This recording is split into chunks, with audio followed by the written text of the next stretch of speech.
Live from the Marriott in East Rutherford, New Jersey. Yes, that is where we are right now. Obviously, as you don't see the green walls, the neon lights, the whole setup, decided to stay over because I hate the idea of driving home multiple hours in traffic and getting home at 3 o'clock in the morning to do this. So instead, we hop on around roughly midnight, and I have the numbers up on my lovely girlfriend Taylor's phone because I'm recording on my phone and my laptop decided to not work. Just one of those days. But first and foremost, I want to thank everyone who came out to the Talkin' Jets outing. We had like 60 people sitting with us, and the amount of people that I met before the game, during the game, after the game, who just came up, and either shook my hand or asked for a picture or just had something nice to say. It really means a lot. I can't express enough how much it means actually to, have you put out content and have people watch it every day. Like, it still blows my mind. So I'm very, very humbling, and I really, really appreciate it.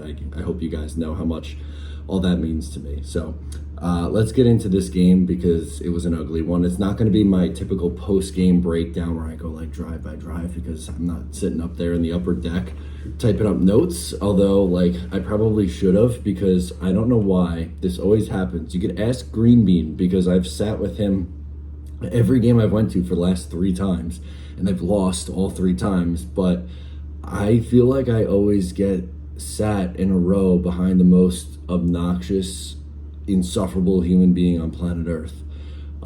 It's unbelievable. And Green Bean actually said something to this person as they left. So how like Green Bean is genuinely like the nicest soul I've ever met in my entire life.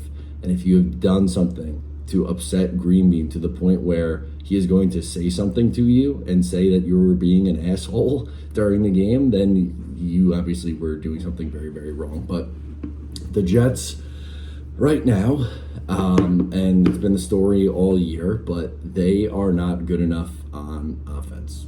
Shocker, right? Like, they lose 27-6, and that looks really, really ugly. But 7 points comes off special teams. There's a punt return for a touchdown in the first quarter, which really frustrating because this is a top special teams unit in the NFL.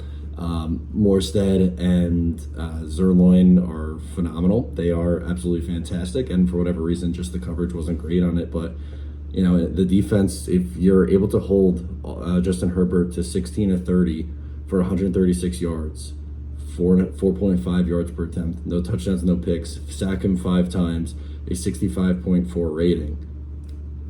You were good. Also, by the way, the Chargers were gift wrapped field position multiple times because of turnovers. Garrett Wilson, love him. He's not the biggest issue for today, but he fumbles, loses possession. Zach Wilson had 2 fumbles in this game, one on the 50-yard line, the other that got returned inside the 5. You're giving them field position, and as this defense is phenomenal. I don't want to hear about a bad negative thing to say about this defense. They did their job today. They showed up. They got off the bus. But they need to be so perfect on special teams and on defense in order to them for have a shot, because of how bad they are on the offensive side of the football right now. They don't have a shot basically on the offensive side of the football. The last 3 weeks they were on a 3-game win streak, and they did it by only scoring 1 offensive touchdown in each of the last 3 games, right? Like 1 touchdown against the Giants, 1 against the Eagles, 1 against Denver, all that. But they were legitimately perfect on defense and special teams. And then you had a special teams blunder to put yourself down early, and 3 turnovers. That is going to cost you. But it's just offense, not good enough. Flat out not good enough on the offensive side of the football. And we're going to get into one of those debates again, whether or not, like, whose fault it is, which is just so extremely frustrating because Zach, 33 of 49, 263, 5.4 yards per attempt, no touchdowns, no picks, 8 sacks, and 80.6 rating. If you didn't watch the game, or maybe you watched the first half, right? You're a middle schooler, you go to bed in your Zach Wilson jersey, You wake up and you check the box score. You're now going to go on, Jets YouTube and comment in the comment section how it's not Zach Wilson's fault. But if you watch the game, it's like pulling teeth trying to do anything on the offensive side of the ball. And for the millionth time, it is not only Zach Wilson's fault for why they are struggling.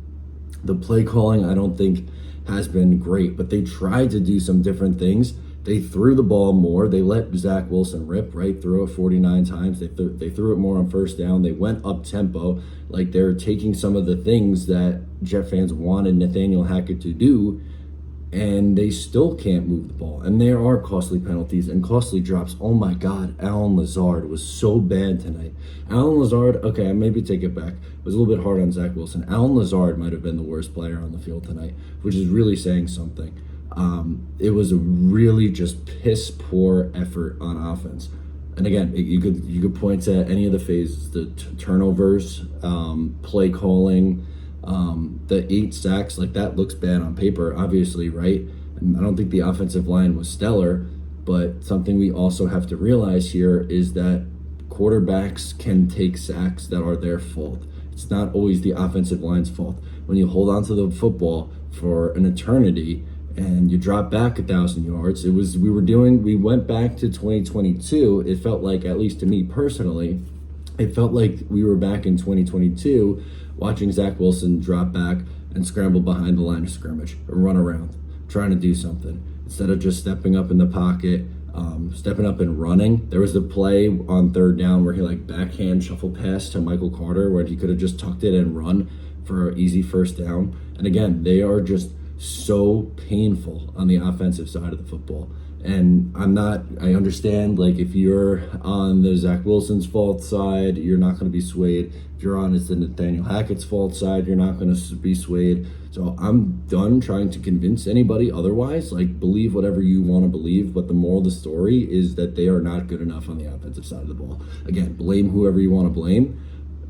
I think personally you have to change something up. They're not going to change the play caller mid-season. There's the only other thing that you are possibly do is see if a different quarterback sparks you. And again, we're gonna hear it because of the box score. We threw it for X amount of yards against the 32nd ranked passing defense, by the way. 32nd ranked pass defense in the NFL, could not get the ball into the end zone. 5 passing touchdowns in 8 games is almost impressive, actually. And we're not back to, it was something that really wasn't there his first 2 years, but the weekly lost fumbles, you got 2 this week. It's just, I don't know. I think this team needs a spark on the offensive side. You have to try something different. Again, I want to emphasize 3 offensive touchdowns in the last 4 games.